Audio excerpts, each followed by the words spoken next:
శ్రీ గణేశాయ నమః. మనకి మాఘమాసం, సూర్యమాసం, శివమాసం అనుకుంటున్నాం. ఈరోజు సోమవారం అంటే ఏమిటి, సోమవారానికి ఉన్న ప్రశస్తము, ఎటువంటి కోరికలైనా తీర్చేది 16 సోమవారాల వ్రతకథ. పురాణాలలో, ఇతిహాసాలలో మనకు సూక్ష్మంగా అందివ్వడానికి దేవతలు అందరూ వేదాలు చదవలేరు. అన్ని వర్ణాల వాళ్ళు కూడా సులభంగా తమ కోరికలను ఎలా నెరవేర్చుకోరు స్వామి అని కైలాస పర్వతంలో పార్వతీదేవి పరమశివుణ్ణి అడుగుతుంది.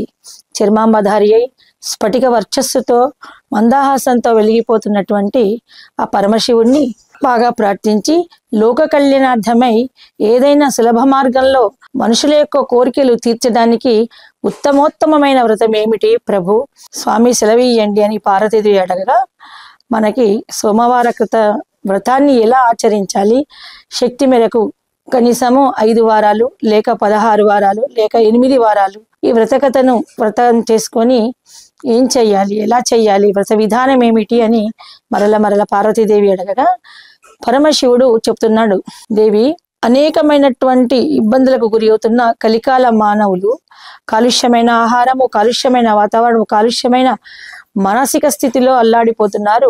అటువంటి వారికి పరమోత్తమమైనటువంటి ఒక వ్రతం ఉన్నది, తెలుపుతాను అని చెప్తున్నాడు. పార్వతీదేవి చాలా ఏకాగ్రత చిత్తయ్యి స్వామికి నమస్కరిస్తూ వింటోంది. ఈ వ్రతాన్ని ఎలా చేసుకోవాలి, ముందు విధానం చెప్పమంటారు. ఇది ఆషాఢ శుద్ధ పూర్ణిమ అనగా గురు పూర్ణిమ, దాన్ని వ్యాస పూర్ణిమ అని కూడా అంటారు. వ్యాస పూర్ణిమ తర్వాత వచ్చే సోమవారం నుండి లేక వ్యాస పూర్ణిమ సోమవారం వస్తే అదే రోజు నుండి, అంటే దక్షిణాయనం మొదలవుతున్న కాలం, ఆ కాలం నుండి 16 సోమవారాలు ఈ వ్రతాన్ని నియమంగా చాలా నిష్ఠతో చెయ్యాలి.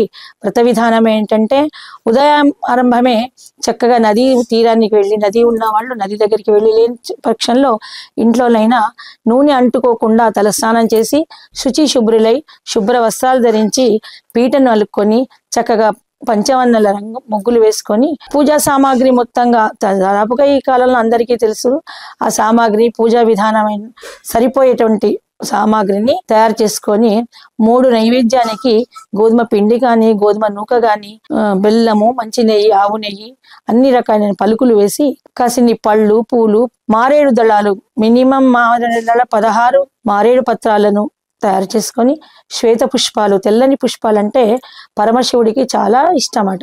అటువంటి ఆ శ్వేత పుష్పాలను 16 పుష్పాలను, 16 మారేడు దళాలను, నివేదనకు 3 రవ్వ లడ్డూలను కానీ, 3 ముద్దలుగా రవ్వ కేసరిని కానీ, బెల్లము, గోధుమ నూక, ఆవు నెయ్యి, పంచదార లేక బెల్లం ఏదైనా ఉపయోగించుకోవచ్చు. బెల్లం వాడడం శ్రేష్టము. దాంట్లో ఎటువంటి కెమికల్స్ ఏమి కలవవు అని బెల్లాన్ని పూజకు మనకు వెనకటి శాస్త్రాల నుంచి, వెనకటి చక్కెర లేకుండే, పంచదార అనేది లేకుండే, బెల్లమే ప్రశస్తంగా వాడేవాళ్ళు. అటువంటి నివేదనను తయారు చేసుకొని చక్కగా శుభ్రులై భార్యాభర్తలు ఇద్దరు కూడా ఈ వ్రతాన్ని చేసుకున్నా ఉంటే వాళ్ళకి సంతతి లేని వాళ్ళకి మంచి సంతతి కలుగుతుంది. వివాహం కాని వాళ్ళు వివాహం కోసం వరుడు కోసమైనా, వరుడు వధువు కోసమైనా ఇది చేయడం వలన 4-5 వారాలకే వివాహం నిశ్చయమైపోతుంది. అనేకమైనటువంటి దారిద్ర్య బాధను అనుభవిస్తున్న వాళ్ళు, ఉద్యోగాలు లేక అలమటిస్తున్న వాళ్ళు ఈ 16 సోమవారాలను నియమనిష్టంగా వ్రతం చేస్తే 16 వారాల లోపల వాళ్ళకి చక్కటి స్థిరమైన ఉద్యోగాలు దొరుకుతాయి. ఉద్యోగాలు దారిద్ర బాధలని తొలగిపోయి మంచి సంపత్తి కలుగుతుందని పరమేశ్వరుడు అలనాడు చెప్పిన కథను శౌనకాది మహామునులు కూడా ఎన్నో సూత్రాలు మనకు పురాణాలలో సులభ మార్గంలో మోక్షానికి మోక్షము, వసతికి వసతిగా ఇలాంటి వ్రతాన్ని చెప్పించారు. వ్రతాన్ని మొత్తం కూడా షోడశోపచారాలు అంటే పాద్యోపాద్యము, అస్తయో అర్ఘ్యము, అర్ఘ్యపాదుల నుంచి ఛత్రచామరాల వరకు షోడశోపచార పూజా విధానము మనకు అన్ని పుస్తకాల్లో ఉంటుంది. ఆ షోడశోపచారంగా పరమశివుణ్ణి చాలా భక్తి నిమ్రలతోని ప్రార్థించి, వీలైతే శివాభిషేకము, రుద్రం చదువుకొని లేక రుద్ర కవచమన్న చదువుకొని పార్వతీ పరమేశ్వరుడు ఇద్దరిని కూడా పూజించాలి. ముందుగా హారిద్ర అనగా పసుపుతో చేసిన గణపతిని పూజించాలి. గణపతిని పూజిస్తేనే ఏ వ్రతమైనా నిర్విఘ్నంగా సాగుతుంది, ఎటువంటి విఘ్నాలు లేకుండా అని ముందుగా ఒక అరటిపండు నివేదించి గణపతిని పూజ చేసి తదనంతరము పార్వతీదేవిని, పరమేశ్వరుని పూజించి వ్రతకథను చెప్పుకోవాలి. వ్రతకథ ఏమిటంటే తనే చెప్తాడు, మొదటిగా ఈ వ్రతం చేసింది ఎవరు అంటే పార్వతీదేవి చేసింది. పార్వతీదేవి శివుని యొక్క మహిమలు వినదనే హిమవంతుని యొక్క కూతురు హైమావతి. ఆ హైమావతి కథని చెప్తాడు పరమశివుడు పార్వతీదేవికి. ఆ రోజు చిన్న వయసు నుండే 14 సంవత్సరాల నుండి పరమశివుడినే భర్తగా కావాలని ఘోరాతి ఘోరమైనటువంటి తపస్సు చేశావు. ఎండకు తీక్షణమైన ఎండలో మిట్ట మధ్యాహ్నం వేళ వేడి నీళ్లలో ఉండి స్నానం చేశావు. శీతల కాలాల్లో చలికి వణికిపోతూ కూడా గొంతు వరకు నీళ్లలో చల్లటి నీళ్లలో మునిగి తపస్సించావు. ఆ తర్వాత ఆహారాన్ని మానావు. ఎండిపోయిన ఆకులను మాత్రమే, అపర్ణములు అంటే పర్ణములేని కింద రాలిపోయినటువంటి ఆకులు, ఆ ఆకులను తిని తపస్సు చేసి అపర్ణగా పేరు పొందావు. అల్లప్పుడు నీ భక్తికి మెచ్చి జంగమ వేషంలో వచ్చి శివుణ్ణి దూషిస్తున్నాను. అతనికి ఏమున్నాయి, పుర్రెలు, పులి చర్మము, ఓ రాజకుమారుడు కాడు, నీ అందానికి సరిపోయిన వాడు కాదు, ఎప్పుడు జటలు గరించి పుర్రెమాలను వేసుకొని అందవికారంగా ఉన్నటువంటి అతన్ని నువ్వు వివాహం ఆడమేంటి అని నేను దూషిస్తుంటే, శివదూషణం మహా అపరాధం అని చెప్పి నేను అతన్నే పెళ్లి చేసుకుంటాను. మీరు ఇక్కడ అతిథిగా వచ్చావు కాబట్టి ఆహారాన్ని స్వీకరించి మాత్రమే వెళ్ళండి. పరమశివుని గురించి ఒక్క నిందావాక్యం చేసినా నేను ఇక్కడ ఆహుతి అయిపోతాను అని చెప్పి ఆ రోజు నన్ను మెప్పించి నాతోనే నువ్వు వివాహం చేసుకున్నావు. నువ్వు సోమవార వ్రతం చేయబట్టి పరమశివుణ్ణే నువ్వు పతిగా పొందావు అని చెప్తాడు. ఆమె చిరునవ్వుతో అలనాటి స్మృతులను గుర్తు చేసిన భర్త కాళ్ళకి నమస్కరిస్తుంది. అది కాదు స్వామి, ఆ విషయం నాకు తెలుసు కదా, ఇంకా ఎవరు ఏం చేశారు అంటే ఒక చెప్తాడు. ఈ కలియుగంలోనే విచిత్రవర్మ అనే ఒక మహారాజు ఉండేవాడు. అతనికి అనేక మంది పుత్ర సంతానం ఉంది. ఆ పుత్ర సంతానంతో ఆయన చక్కగానే ఉన్నా కానీ ఎందుకో అతనికి పుత్రిక మీద చాలా వాత్సల్యం, ఒక ఆడపిల్ల కావాలని. అంటే రాజగురువులు చెప్తారు, మీకు ఏ కోరిక కావాలన్నా అక్షయపాత్ర లాంటి పెద్ద నిధి మనకు, పరమశివుని గురించి 16 సోమవారాలు వ్రతాన్ని ఆచరించండి ప్రభు, తప్పకుండా మీ కోరిక నెరవేరుతుంది అంటారు. 16 సోమవారాలు మొదలు పెట్టాడు. ఆషాఢ పూర్ణిమ నుండి మొదలు పెట్టగానే 5వ 6వ వారం వరకే అతనికి భార్య గర్భవతి అవ్వడము, చాలా షోడశ కళలతో చాలా అందమైన కూతుర్ని 9 నెలలు కాగానే చక్కటి అందమైన అమ్మాయిని కంటుంది. ఆ అమ్మాయి పేరు చూడంగానే ఎంతో శుభలక్షణాలు కలిగినటువంటి ఆ అమ్మాయికి సీమంతిని అని నామకరణం చేస్తారు. సీమంతిని రోజు రోజు ప్రవర్ధమానంగా చంద్రకళలతో పాటుగా పెరుగుతుంది. 13 సంవత్సరాలు యుక్త వయసు రాగానే చాలా మంచి వరుణ్ణి చూసి వివాహం చేద్దామని జాతక చక్రం అంతా చూపించే నాటికి ఆమెకు వైధవ్య లక్షణాలు కనబడుతున్నాయి. ఆమె పుట్టినటువంటి ఘడియలు చక్కగా లేవు కాబట్టి, అయ్యో ప్రభు, ఈ అమ్మాయికి మీరు వివాహం చేస్తే వైధవ్యం ప్రాప్తించేటువంటి అశుభము అని చెప్తారు జ్యోతిష్కులు. అప్పుడు రాజు చాలా చింతాక్రాంతుడైతాడు.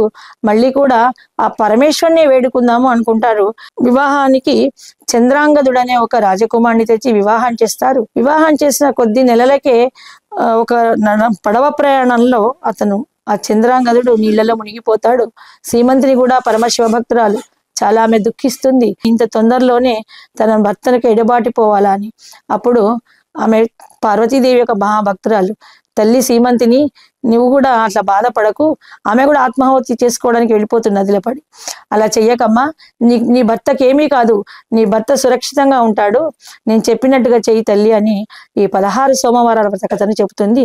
ఆమె సవిస్తారంగా నియమబద్ధకంగా ఉంటుంది. దీనికి ఏంటంటే వ్రతం చేశాక ఉపవాసం ఉండాలి. ఈ వ్రతం చేసేటానికి పుట్టమన్నుని తెచ్చి శివలింగాకారం చేసి ఆ లింగాన్ని అర్చించాలి. ఎందుకట్లా మనకు పుట్టమన్ని తేవాలంటే, ఆమె నది ఒడ్డునటువంటి గంగమట్టిని తీసి, ఆ నదిలో ఉన్నటువంటి బంకమట్టిని తీసి శివలింగాకారం చేసి అక్కడక్కడే ఉన్నటువంటి ఆకులు వలములు పత్రాలతోని భక్తిగా పూజిస్తుంది.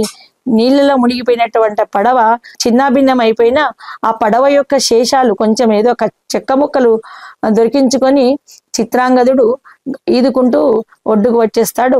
ఆ భార్యాభర్తలు ఇద్దరు కూడా ఈ సోమవార వ్రతం వలన తను బ్రతికి బయటపడ్డానే సంతోషంతో సీమంతిని చిత్రాంగదుడు ఇంటికి వచ్చి మళ్ళీ చాలా రాజలాంఛనలతోని ఒక బంగారు లింగాన్ని చేయించుకొని 16 సోమవారాలు వ్రతం చేసి బ్రాహ్మణులందరికీ సంతుష్టిగా వస్త్రదానాలు అన్నదానాలు చేసి సంతృప్తి పరుస్తారు. పుత్ర సంతానలై చాలా గొప్పగా జీవిస్తారు. ఇది ఆనాటి కథ. ఇంకా ఏమైనా ఉన్నాయా అని మరీ అడుగుతుంది పార్వతీదేవి. అయ్యో లేకపోవడం ఏమిటి, ఇంకా మృకండ మహాముని సంతానం లేక చాలా సంవత్సరాలు బాధపడుతుంటే వశిష్ఠ మహర్షి యొక్క సూచన మేరకు ఈ వ్రతాన్ని ఆచరించాడు. 16 సోమవారాలు వ్రతం చేశాడు. కానీ అతని భాగ్యంలో పుత్ర సంతానం అనేది చాలా క్షీణ దిశలో ఉంది. నేనేం చేయాలి ఇంకా అని ప్రత్యక్షమవుతాడు పరమశివుడు. మురకండడా, నీకు సంతాన యోగ్యత ఉంది, కానీ అల్పాయుష్కులైనటువంటి ఒక సంతానం ఉంది. అతనికి ఆయువు 16 సంవత్సరాల కంటే ఎక్కువగా లేదు. మరొకటి ఆయుష్మంతులైన కొడుకులు 11 మంది ఉన్నారు, కానీ అందరూ పిచ్చివారుగా ఉన్మాదులుగా పెరుగుతారు. అంటే లోకకంటకులైనటువంటి అటువంటి సంతానం నాకు వద్దు స్వామి, ఆయువు లేకున్నా సలక్షణమైన సంతానాన్ని ఒక్కడైనా చాలు ఇవ్వమని అంటాడు. అప్పుడు మనకు మార్కండేయుడు అనే పుత్రుడు మురకండ మహామునికి జన్మిస్తాడు. మార్కండేయుని పుట్టినప్పటి నుంచి కూడా లోపల అతని భార్యకు చాలా వేదనగా ఉంటుంది. మురకండ మహాముని యొక్క భార్యకు తన సంతతిని చూసుకుని, అయ్యో వీడు ఇంత చక్కగా ఎంత అందంగా పుట్టాడు, ఎంత సౌశీల్యుడు, ఎంత సజ్జనుడు, ఇటువంటి పుత్రుడిని నేను కోల్పోతానా అని ప్రతి జన్మదినం నాడు ఏడుస్తూ తలంటుతుంటుంది. అలాగా మనకి మార్కండేయుని యొక్క చరిత్ర చెప్తోంది. మార్కండేయ మహాముని చాలా శివభక్తుడు. తర్వాత మహాముని అయినాడు. ఎందుకమ్మా నువ్వు ఎప్పుడు అలా రోజు బాధపడుతూ నాకు అట్లా ఉంటున్నావు అంటే, తండ్రి ఏం చెప్పను, నా వేదన ఎవరితో చెప్పుకోను, నీకు 16 సంవత్సరాలే ఆయువు ఉన్నది అని చెప్తే, ఏం భయపడకమ్మా, 16 సంవత్సరాలు ఉన్నా కూడా నేను మీకు అన్ని విధాలా కూడా నేను పుత్ర సేవ చేస్తాను అని చెప్తాడు. కాదు నాన్న, నీతో పాటు మేము బతకాలి, మా ముందు నీవు వెళ్ళిపోవడం మాకెంత బాధాదాయకం అని చాలా ఏడుస్తుంది. ఏం భయపడకమ్మా, నేను పరమశివుని గురించి తపస్సు చేస్తాను, ప్రార్థిస్తాను, మీకేమీ కాదు అని అంటాడు. ఒక పురాతనమైన శివాలయం ముందు కూర్చొని పరమశివుని గురించి మార్కండేయుడు చిన్న బాలుడు తపస్సు చేస్తుంటాడు. అప్పుడు 14వ సంవత్సరం నాటికి ఒక మృత్యు గండం ఉంది. ఒక పెద్ద నాగుంపాంప వచ్చి అతని కాటు వేయడానికి చూస్తుంది. శివుణ్ణి అప్పుడు లోనికి వెళ్ళి గట్టిగా శివలింగాన్ని పట్టుకుంటాడు. మృత్యు ఏ రూపకంగా, రోగ రూపకంగా కానీ, ఏదైనా వ్యాధి రూపకంగా కానీ, విషక్రిమి కీటకాల రూపంగా కానీ, ఆయుధ రూపకంగా కానీ, ఏ విధంగానో మృత్యువు ఒక రూపంలో మనకి దగ్గరగా వస్తుంది అన్నట్టు. మార్కండేయుడు వెళ్ళి శివలింగం పక్కకే ఉండటం వలన ఆ పాము జడిసి లోపలికి రాలేక వెళ్ళిపోతుంది. ఆ తర్వాత యమభటులు వచ్చి పాశం వేయడానికి ప్రయత్నిస్తారు. యమపాశం వేయడానికి ప్రయత్నిస్తుంటే ఇతని అణువణువు రోమ రోమం కూడా ఓం నమః శివాయ మహా త్ర్యంబకం యజామహే సుగంధిం పుష్టివర్ధనం ఉర్వారిక వందనాత్ మృత్యుర్ముక్షీయమామృతాత్ అనేటువంటి ఒక శివ మహామంత్రాన్ని నిరంతరం ఉచ్చరిస్తున్నాడు. కాబట్టి యమపాశం అతన్ని తాకలేక ఆ గుడి పరిసరాలకి, ఆలయం పరిసరాలకు కూడా వెళ్ళలేక వెనక్కి వస్తుంది. అప్పుడు ఏంటంటే యమధర్మరాజు సాక్షాత్ ఏ ప్రాణి దగ్గరికి యమధర్మరాజు వెళ్ళాడు, తన భటులను పంపిస్తాడు. యమధర్మరాజు పాశం వేస్తాడు, లోనికి వెళ్తాడు. ఆయన దైవ శక్తి కలవాడు కాబట్టి. అప్పుడు యమధర్మరాజు చూసి కాస్త జడిసిన వాడైనటువంటి మార్కండేయుడు శివలింగాన్ని ఆలింగనం చేసుకుంటాడు. ఎంతసేపటికి రాకుంటే ఇక మృతగడియలు సమీపించే అతను మరణించాలి తన విధి లిఖిత ప్రకారం. కానీ మార్కండేయునికి యమపాశం అంటడం లేదు, ఎన్నిసార్లు వేసినా అంటడం లేదు. ఏంటా అని చూసేటప్పటికి ఆయన శివలింగాన్ని గట్టిగా ఆలింగనం చేసుకొని ఉన్నాడు. ఇద్దరికి కలిపి ఆలోచించకుండా యమధర్మరాజు మృత్యుపాశాన్ని వేయడంగానే అది శివుడికి కూడా, శివలింగానికి మార్కండేయునికి కలిపి పట్టుకుంటుంది. పట్టుకోగానే ఫెళఫెళ ధ్వనంతో శివలింగం విచ్ఛిన్నమై అందులోంచి పరమశివుడు ప్రత్యక్షమై త్రిశూలాన్ని విసిరబోతాడు. సమవర్తినే చంపడానికి సిద్ధమైన పరమశివుణ్ణి అనేక విధాల స్తుతించి వేడుకుంటాడు యమధర్మరాజు. స్వామి, మీరు చెప్పిన విధిలిఖితమే కదా, నేను నా ధర్మాన్ని ఎలా తప్పను, ఆ ప్రాణిని ఇప్పుడు ఈ క్షణంలో నేను తీసుకువెళ్ళవలసిన బాధ్యత నాది కదా అనగానే, నన్ను ఆశ్రయించి ఉండి నా మంత్రాన్ని నిరంతరం జపం చేస్తున్నాడు కాబట్టి ఇతనికి మృత్యు అనేది లేదు, ఇతని చిరంజీవిగా ఉంటాడు. 7 చిరంజీవులలో మనకు మార్కండేయుడు కూడా ఒకడు. అయితే వాళ్ళ అమ్మ చేసినటువంటి సోమవార వ్రత మహత్యం వలన మార్కండేయుడు చిరంజీవిగా ఉన్నారు. ఈ కథనంతా కూడా పరమశివుడు మరల పార్వతీదేవికి చెప్పాడు. కలియుగంలో మానవులు ఎవరైతే ఈ సోమవార వ్రతాన్ని ఆచరిస్తారో అపమృత్యు భయాలు పోగొట్టుకొని సుఖశాంతులతో సమృద్ధిగా సంపద కలిగి ఉంటారని దేవతలందరూ చెప్తున్నారు. స్వస్తి.